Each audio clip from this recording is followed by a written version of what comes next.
I'm in the Valley of the Winds, in the Olgas. Just had a conversation with a woman about Uluru.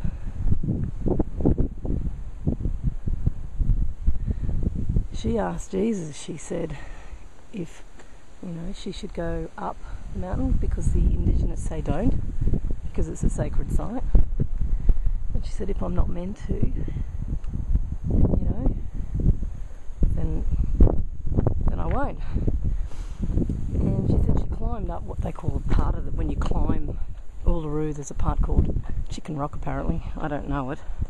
But I'm gathering it's where the railing is as you climb up. She said her children went up there and the winds really picked up. And so she stopped at Chicken Rock. And apparently then the ranger came and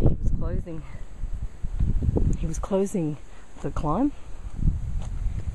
And so she was forced to come down. And I told her about my dream where Indigenous people came to me, the women, Indigenous women, and impressed on me to walk around the base of the rock. So I'm not ignoring a dream. Indigenous people come to me in a dream and I've already asked them to give me a sign, and they did. Well, that's your answer, isn't it? So folks, spiritual is very much real, which I know anyway, from my own experience doing near-death research and just in my own life, the dreams I've had, and also the spiritual feeling, and sort of, I hate to do this to gender, but I think women pick up on it a lot more than men. You just have to go to a mind, body and spirit festival and see how many women are connecting to the unseen. It's very natural for women to do that. I think women are very spiritually connected.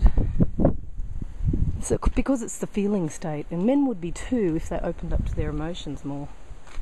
Because they're sort of sitting in the rational mind and they're saying basically if it's concrete I can pick it up, it's real, and anything else is just, fantasy, sheer fantasy.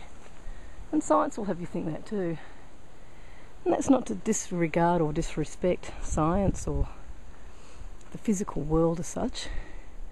But what I would say to skeptical people is don't discount other people who may have a feel for a spiritual life or may have seen something, or treat that with respect. It may not be in your experience, but it doesn't mean it's not true just because you don't know.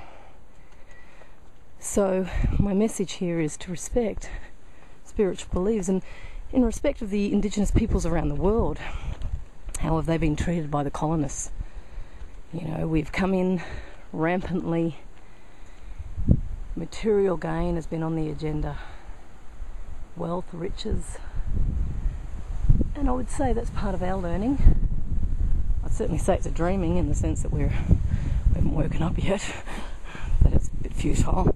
But nonetheless, I don't disrespect anybody for the journey they're taking. They're taking what they're taking. And at some point we start to realise that we're all interconnected, and that how we regard nature, how we regard people, really manifests the future. For me personally, I don't think anyone is better than anyone else. I think we're all sacred beings. In fact, this journey is teaching me that we are the sacred. We can go to sacred sites, but we are actually it. How else do you know something is sacred unless it's within you to know? Every human being is, and that's the learning that we're going through now as things start to break down in our world, which I think is not a bad thing, and I don't think you should be scared. I think it's change. And I think that nature can only take so much of abuse. And it's for us to understand that we're here to live in balance with nature. Nature's part of us. We are nature. And as we destroy it, we destroy ourselves. It's very simple. So, I'll leave you with that. Take in these incredible algas, which look to me like from another planet. Maybe that's what needs to happen. Something from another planet comes to enlighten us.